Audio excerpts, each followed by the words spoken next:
Yeah, I'd just like to welcome everyone to the Indigenous Wellness Training Society National 60 Scoop podcast, the story of 60 Scoop survivors, resilience, story of resilience. And just like to thank the National 60 Scoop Healing Foundation for allowing us to do this work. And the 60 Scoop was a bunch of government policies from early 1950s to early 1984, around there, where about 20,000 Indigenous children in Canada were removed from their families and placed in predominantly non-Indigenous care. And so I have an individual here who's going to share his experience. Maybe you want to start with your introducing yourself. Hello, everybody. They call me K-9. Name is Squawago Shabanuji, Sagin Indonje. Name Dodam. My name is Red Fox Child. That's my Indian name. My given name from the white man is Andrew, and I am Sturgeon Clan. Okay, awesome. Yeah, so yeah, like so where were you born, or what were your early memories before the scoop? Yeah, I was born in or around near Sagin, Manitoba, and I didn't know too much about my family because I was taken out of the community at 18 months old, and went to the Mennonite colony in Steinbach, Manitoba. Oh, yeah, I was around 3 weeks when I was taken away from my family too. Yeah. Mhm. Do you know what were you told any of the events leading up to being Yeah, scooped? yeah. The reason why that I would became a 60 scoop was actually for my own safety because I came from a very abusive, very violent family. So it was actually better for me to actually leave that environment. So I went to go live with the Mennonites, and that didn't work out very well. So I got adopted by the Catholic Church and ended up in England, Oh, where I grew up. and way over in England? Yeah, in a city called Royal upon Leamington Spa. Um, I grew up there with my foster father, who was a Catholic priest. He Mhm. was what do you call it? A monk. Yeah, So what Franciscan were you? monk. He Hmm? was a Franciscan monk. Oh, yeah, Yeah. yeah. Huh. So what was your first impressions of like being like growing up in a different family and the adjustments that you had there? Well, the first thing that I'd always have thought about was that I didn't belong there.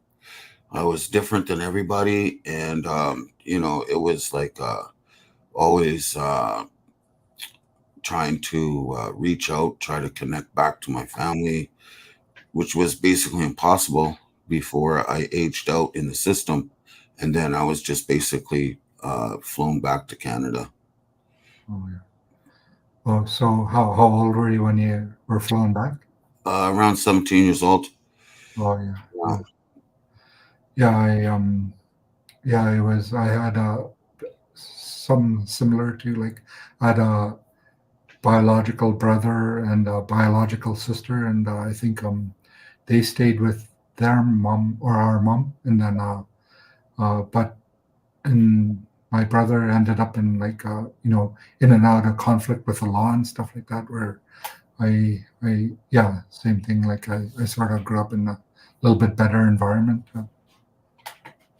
Yeah, well, sometimes you have to be thankful because I actually thought about my experience and I was actually very fortunate to actually have left my reserve, I think, in my opinion, because if I had grown up there, I would have either have ended up in prison, um, probably maybe dead by now or something. And so in England, I had the opportunity to get educated, to learn about history, learn about First Nation history, even though I didn't really know anything about my First Nation culture.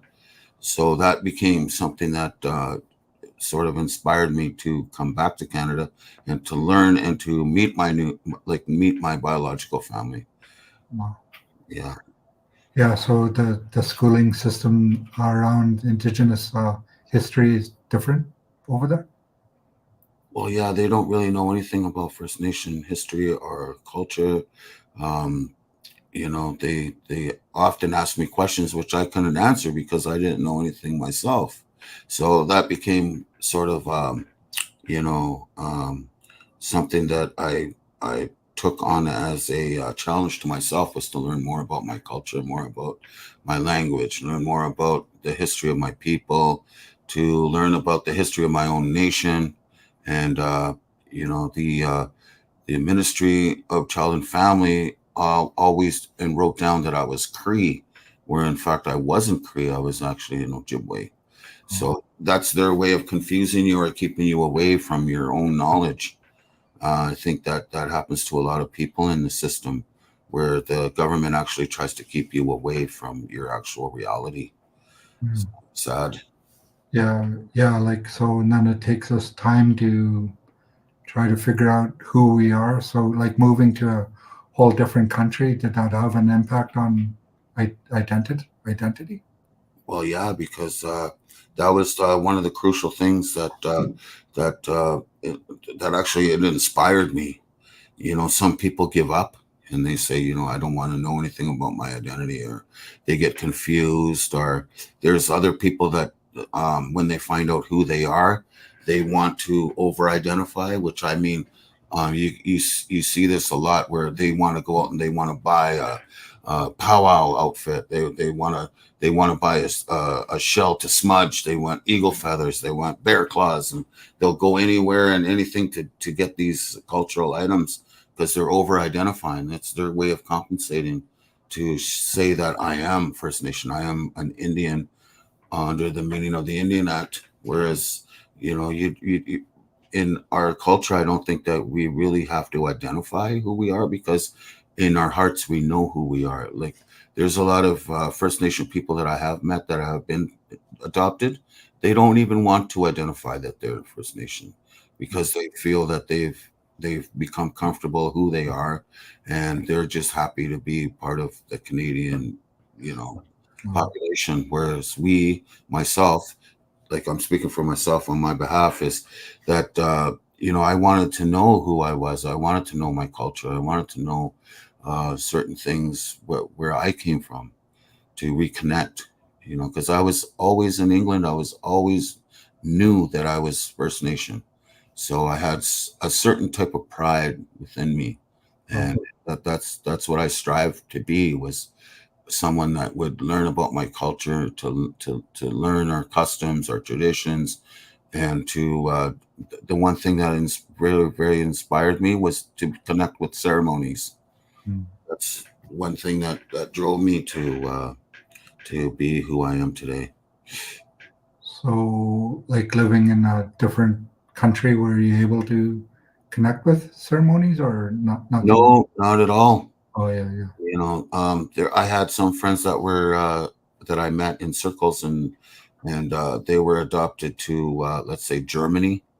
And there's a population in Germany that likes um, to identify as being Indian. Like, they have powwows there, they have Sundance ceremonies, and these are German people.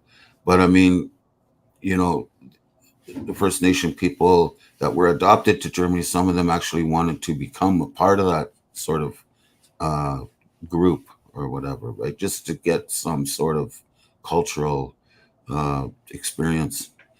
Um, they didn't have any, they could not identify with their own culture. Oh, So, when they came back to Canada, they repatriated with their families and stuff. That's that's to me is very, very important, that you know they had that opportunity to meet their family, to come back to their culture, to come back within the circle, and to identify themselves as who they really are, and to learn about those things.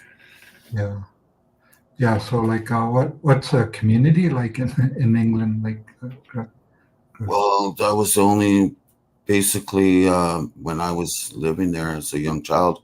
Um, that's, you know, no one ever even really knew anything about First Nation people. I didn't know anything about First Nation. I just knew that I was from here, that I was an Indian. Mm. That's it. Oh, yeah. So when did you start reconnecting with Indigenous groups? That was back when I came back from England in 1987. Oh, yeah, yeah. So then you started to like research kind of like where you came from type thing.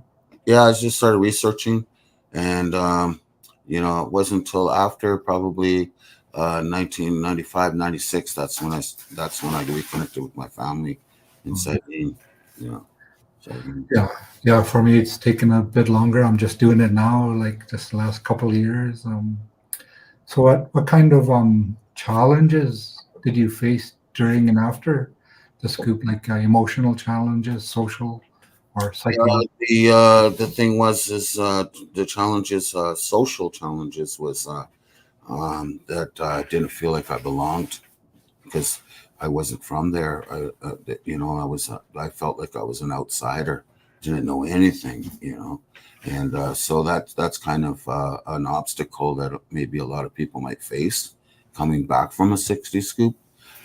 To when they repatriate with their family, it's often difficult because all of your life you were like, no, I'm this, I don't know who I am, whereas now you're subjected to, wow, do I really fit in here? Like, do these people, like, I felt like an outsider when I first met my family. No one knew me. Oh, Some of the older people said, "Oh yeah, I remember when you were a little child or whatever," but they never raised me. They didn't know, they don't know who I am. mm, So it's a type of difficult situation, and basically I couldn't figure it out deep down inside in my own heart. So I became an alcoholic. oh, yeah, And before, I didn't. When I was in England, I didn't really drink. But when I came back to Canada, met my family, blah blah blah, then that's what drove me to alcoholism because I couldn't handle it. oh, yeah, I couldn't adjust yeah. to realization. Mm. So did they speak English? I guess there, in, as In my community England, I guess. in England, yeah, they I was going to school there, went through the English education system, and didn't really know anything about my own culture. So when I Yeah, came back here to Canada, I saw the poverty, and I started reading, um, these old books like "Bury My Heart at Wounded Knee," and that just drove me to anger. When people go, "Oh, I just got this book called Bury My Heart at Wounded Knee," I say, "Don't read it. mm, yeah, Don't read that book." yeah, Because it'll drive you to anger. It could even drive you, like myself. Like I turned to alcohol because I couldn't believe that actually that people would do this to people, yeah, is and my own people or whatever. And yeah, it's just it becomes part of your ingrained in your mentality that you know yeah. I felt the same way. It's like just reading some atrocities. I guess I don't even like just in. I found it hard to believe that anyone would do that in the yeah, first place. Like, yeah, yeah, exactly, and it drives you to anger. It makes you upset,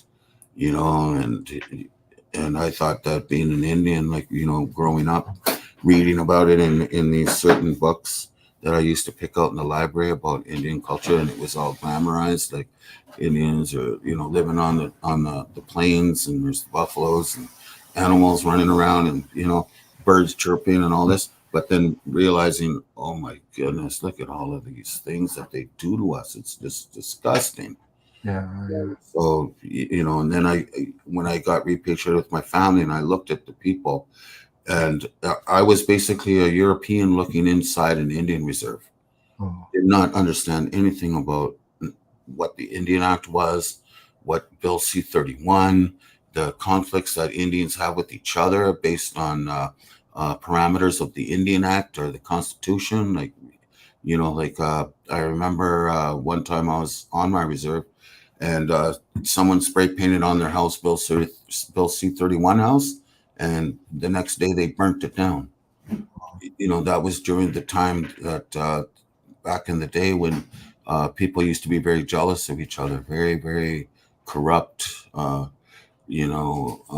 fighting for housing, fighting for anything that the government would give. So, that had a major impact on me as well. Like coming back to the healing, or to what I had to do, is I basically ended up in going to see a psychiatrist because I couldn't figure it out, and I needed help because it was basically in actuality driving me crazy. Yeah.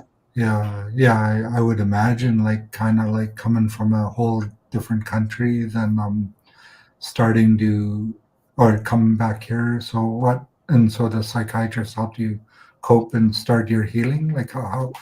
yeah, where do you begin actually? Yeah. And, like, I remember when I was on my journey of healing, and uh, my doctor said, you should go and visit your people, try to find ceremony. So Mm, I did. And, you know, that's one thing that saved me too, is because I met this elder, and I told the elder I'm a alcoholic, druggy alcoholic or whatever, drinking all the time, not even caring about myself, not caring about anybody. And I said, you know what? I think I should go to treatment. And the elder pointed at a tree and he goes, tree meant, but he meant to go to Sundance. oh, And I think that's really what connected me with my culture, was because when he said to go to Sundance, and he said, I'm a Sundance chief, I will take you to Sundance. You are going to Sundance. And so that connected me with not only my people physically, but on a spiritual level, a mental level, and you know it changed me from being semi Catholic or whatever, to actually believing in my own culture, my own belief system, which was inherent in my heart. Wow, like, that just stunned me. Like, wow, this old guy just opened up a whole new realm of understanding of what being an Indian was. oh, So, that brought a lot of pride, yeah, and that changed my life. I stopped doing what I was doing, hurting myself, to actually trying to learn how to love myself. Uh, wow. you know, So that's like, important. yeah. So what happened? Like then you just started going a lot of ceremonies, like Yeah, learning. going to ceremonies and just being myself, and not trying to be anything that I wasn't, and not trying to over identify, or just being very, very uh, um, aware that, Mm, I'm just a child. And I think that's why the elder called me Red Fox Child, because that's what my Indian name is, Red Fox Child. And being a child, there was other chiefs that were named Child. And being a child doesn't just mean you're a kid or you're an infant in mind or anything. It means that a child has gifts, and you grow up and you share those gifts with other people. So I think that this is one another reason why I'm talking right now, is because I have a gift. I have an experience that I have to share with my fellow brothers and my sisters, and our elders too, and even parents that give away their children, and some of them aren't to be blamed. It was the system. And mm, so we all have to come together, and sort of realize that there's no one to blame. We can't blame each other for this. That, mm, as an Indian people, we were chastised, we were given ill treatment by the government, and we all have to come together and forgive each other, and move on, as a people that we do have a lot of hurts. There is a lot of talk about the residential school system, and this is still going on. And the 60 scoop is another thing, and now we have this Jordan principle, where other kids have been taken away from their parents. And these are these are the symptoms of a system that's corrupt, or that didn't know how to handle us as people.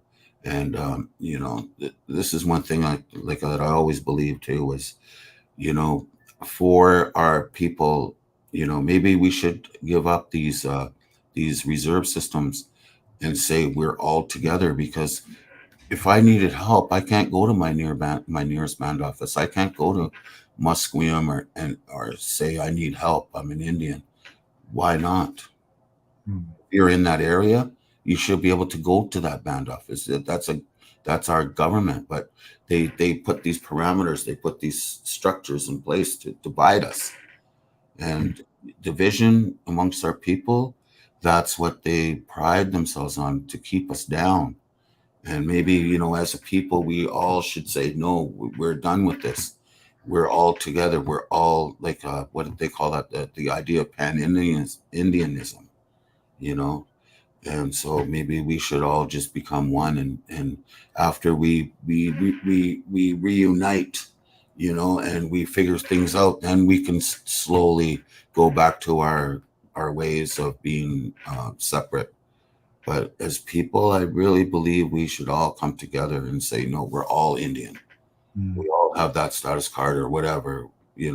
Some bands have decided to give up their status, according to constitutional agreements with Canada. But you know what? We're all same. We're all red blood. And that's very, very important, you know. Yeah, like moving all the way to England. Yeah, that is quite a division. Like, Yeah, they keep us all separated. yeah. And that was the policy of the government at that time, was to drive our people to not connect to our own nations, our own people, our own beliefs, and to disconnect us from Mother Earth, Mm. Oh, yeah, yeah, yeah. because So, it's essential in our language. When we yeah, talk our language, that connects us directly to Mother Earth. yeah. And that's why they did that, was to make our languages banished Mm. for disconnection to our Mother Earth, our ways, our way of life. So have you found, like, through the ceremonies, that like they tried to take it, but through the ceremonies we're still connected to? Yeah, because you know what? They tried to take our ceremonies away, but there are certain people or certain elders or certain uh, um, groups of our elders that went away. They hid in the bush, and they kept our culture alive. We have to give everything, our thanks to them, because without them we wouldn't know anything about our ceremonies, our culture. So they're the ones that we actually should be thanking, was these ones that did not conform to these government policies, and they ran away. They went in the bush and hid. Yeah. Yeah, I ran into one. Yeah, it's just like and the extreme lengths that they had to go to in order to stay hidden was pretty quite a story journey in itself too. Yeah, like there's elders that went to residential school, and they said that they tried to keep the ceremonies alive in there, and they used to make little tiny hand drums that they put in their pockets, Mm. and they would sneak out in the middle of the night or whatever and go and do a little ceremony, Wow. like things like that. That you know, it's the same as the 60s scoop, like, because some of us did know our a little bit of our culture or whatever.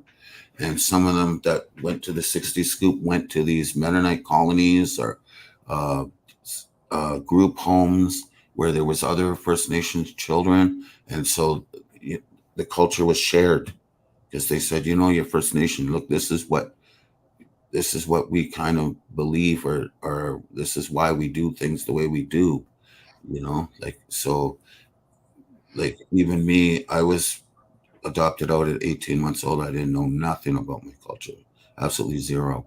Never met an Indian until I came back when I was 17. That's the first time I ever connected or met another Indian.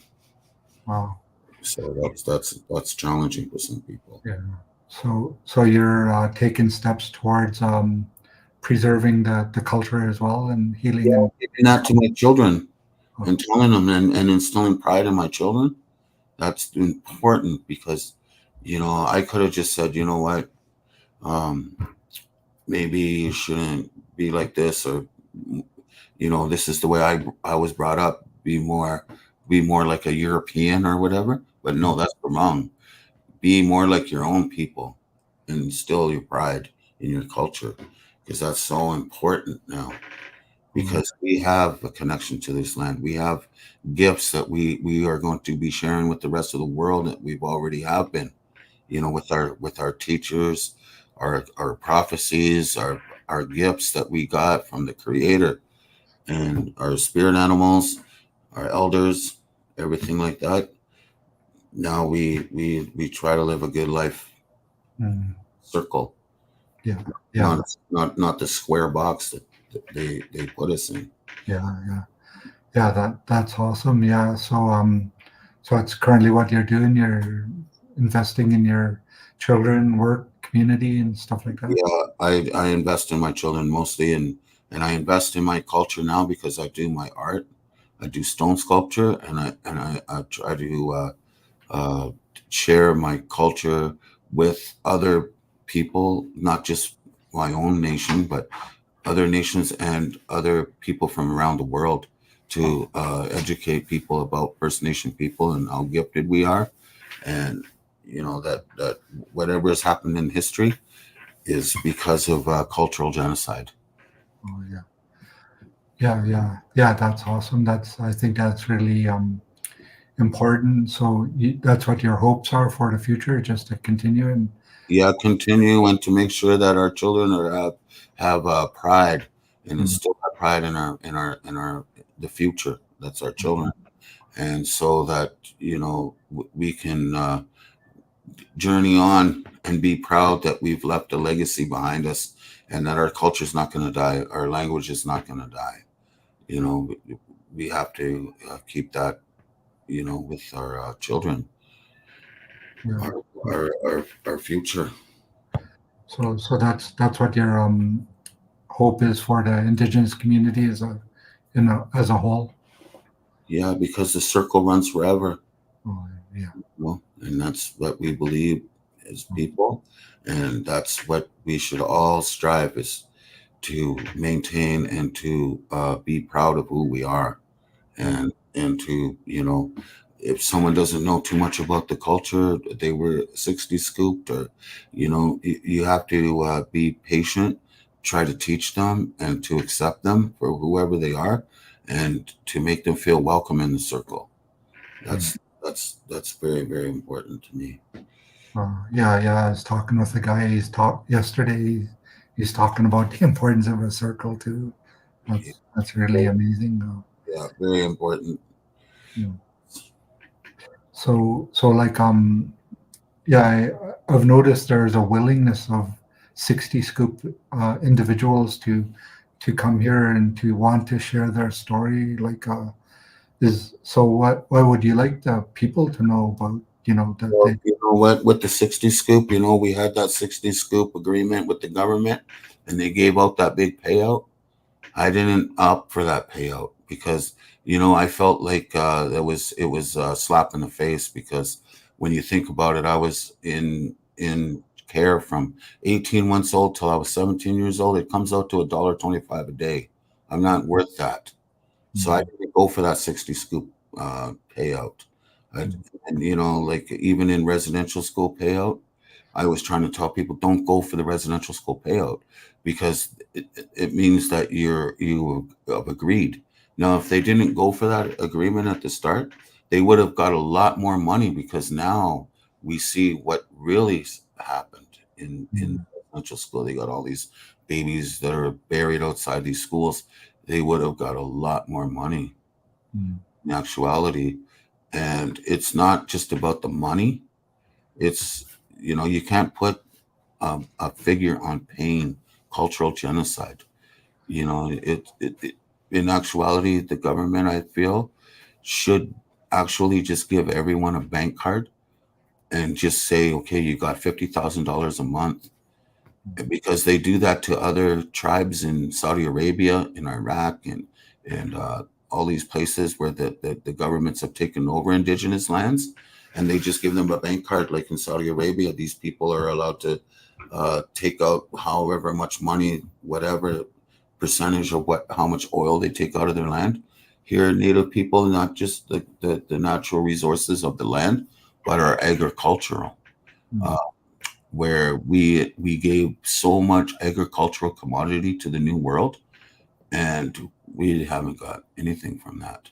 And Yeah. you look at the British Columbia flag; it has the sun, it has the water, it has the grass, and you know that they have a, a quarter.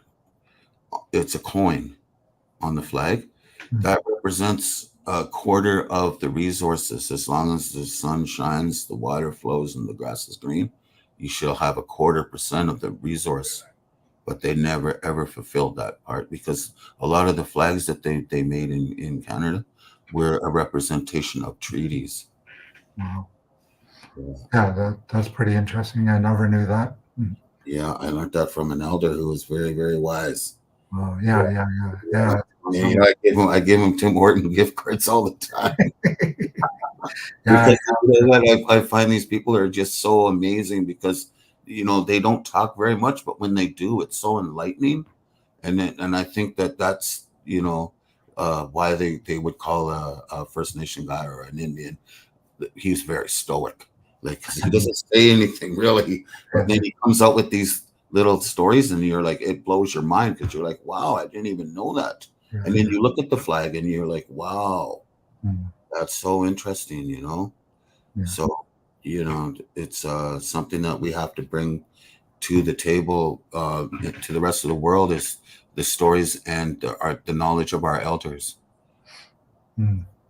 Yeah, yeah, because I've over the years I've worked with quite a few elders, and like a lot of them have passed away, and it's true, like a whole library is gone or something. Yeah, but it's not, because you know what? The stories they told you, they're in you. You have them, and they told other people. So it's you all come together, and then you'll have the whole complete elder. Oh yeah, yeah, yeah, yeah. Yes, That's true. Yeah, that's why the circle keeps going. yeah, yeah. That's Yeah, awesome. Yeah, yeah. This is the first interview where I've encountered somebody who is, because I hear about it, where they go to other countries all over the world actually from the '60s group. Yeah. yeah. I know people like that have been 60 scooped to Poland, Germany, and there was a contingency of 60 scoop people that went to China. Mm. And I met these people that came from China. There was an old guy, but he passed away now. And he was in Vancouver here. His name was Bing Wang. I believe it was Bing Wang. And he brought a whole bunch of people from China, and they were all First Nations. They didn't know anything. They couldn't even speak English. The only thing they spoke was Cantonese or Mandarin. They were all First Nation that went to China, amazingly enough. Huh. So, we went everywhere. Yeah. Indians are everywhere. Mm. And, it's too bad that we weren't sent out there with the knowledge that we have, but we were suppressed. We were denied our history, you know. Yeah. Yeah, it's yeah, just yeah, thank you for like a lot of wisdom, a lot of teachings and your experiences and your openness and yeah, courage to talk. It took a lot of anxiety to Oh, come over here and talk. Yeah, a lot of nail biting. yeah, it's but I think it's really important because you hear about these things, but actually getting to And my friend too, another 60 group guy. yeah, yeah, yeah. I interviewed him a couple of days ago. And then So yeah, yeah. So yeah, yeah. I'll send you the link where you can watch us, and yeah, this was very enlightening because yeah, like I say, you hear about the stories, but actually meeting somebody who actually experienced it. I got yeah. it. I got it. Okay. Yeah. Awesome. You Yeah, too. spread the word, because I got a bunch of them now. So Sure. I know a lot of 60 scoop people. They've never identified with Mm. being their culture or anything. I meet them, and Yeah. I'm going to give them this information here, and I'm going to say, look, it's time. Don't be afraid. Don't have that within you. You have to come out. It's like coming out of a like I shouldn't say that, but it's like you got to come out, you know. In Cree ceremony, they have this thing called coming out ceremony, but it's for little babies. Yeah. It's the same thing because we're all little babies, and we have to all come out together. We all have to identify, and we all have to admit that, you know, I can identify as being an Indian because I didn't know anything about my culture, but we have to all come together and say it's okay.